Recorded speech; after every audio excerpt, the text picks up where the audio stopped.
এক দেশে একটা রাজা ছিল। সে রাজা প্রায় অখুশি থাকতো।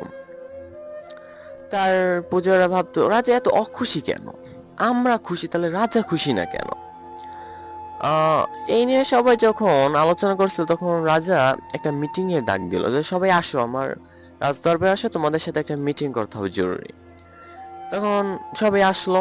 রাজা বলল যে আমি সবসময় অখুশি থাকি, আমি সুখ পাই না কিছুতে, আমি কি করতে পারি। সবাই বলল রাজা আপনি আমাদের রাজ্যে তো অনেক সব বিনোদন দিতে পারে, অনেকে অনেক কিছু করে মানুষকে সুখী করতে পারে, হাসাতে পারে, তো আমরা কি তাদের সাথে কি আলোচনা করব। রাজা বলল করতে পারো, যদি তারা আমাকে খুশি করতে পারে তাহলে আমি তাদের উপহার দিব। এই কথা পুরো রাজ্যে তারা ছড়িয়ে দিল, সবাই আসলো। এরকম করে প্রায় 50 জন আসলো। একে একে করে রাজারকে সবাই খুশি করতে চেষ্টা করলো, বাট কেউ রাজাকে খুশি করতে পারলো না। রাজা তো এবার রাগে উন্নত হয়ে গেছে যে সবাই আসলো, কেউ আমাকে খুশি করতে পারলো না, তোমরা কি নিয়ে আসলে, তোমাকে তোমাদের উপরে আমার যে ভরসাটা ছিল সেটা একেবারেই শেষ হয়ে গেল, যাও তোমরা চলে যাও। রাজা এবার ফিউরিয়াস হয়ে গেছে। রাজা বলল আমি কি করতে পারি, আমার রাজ্যে কি এমন কোনো লোকই নাই যে আমাকে একটু খুশি করতে পারে। তখন রাজা নিজেই বেরিয়ে পড়ল।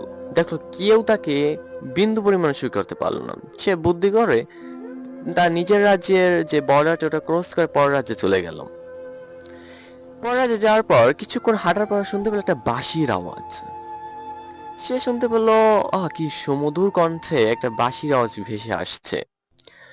তখন সে দেখলো পিছনে ঘুরে যে একটা ছোট্ট বালক সুন্দর সুরে বাঁশি বাজাচ্ছে। সে তার কাছে গেল, সে বলল এই ছোকরা তোমার নাম কি। সে বলল রাজামশাই আমার নাম হচ্ছে করিম, আর আমি ওই স্থানের একটা ছোট্ট কুঁড়ে ঘরে থাকি, আমার বাবা একজন কৃষক। সে বলল তোমার বাঁশি সুর এত সুন্দর যে আমি মুগ্ধ হয়ে গেছি, তুমি কি আমার সাথে আমার রাজ্যে যাবে, আমাকে প্রতিদিন সকালে বাঁশি বাজাবে এবং আমার ঘুম থেকে আমাকে জাগিয়ে তুলবে। তখন সোকরাটা ভাবলো রাজা মশাই ঠিক আছে। আমি আমার সাধ্য মতো দিয়ে আপনাকে সুখী করার চেষ্টা করব। রাজা তো এখন আরো অনেক খুশি হয়ে গেল। দুজনই তার রাজ্যে চলে গেল। So moral of the story is আমরা যখন সমস্যায় পড়ি একটা যে কোনো বাক্সের মধ্যে আটকে থাকি, অর্থাৎ সমস্যায় পড়েছি কিন্তু ওটা যে সলিউশনটা বাক্স থেকে বেরিয়ে আসে করা যায় সেটা আমরা জানি না, জানলেও মানে করতে পারি না।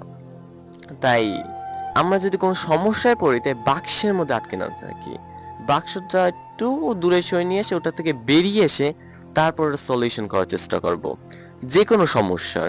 তাহলে যে কোনো সমস্যা আমরা খুব তাড়াতাড়ি সমাধান করতে পারবো। ধন্যবাদ সবাইকে।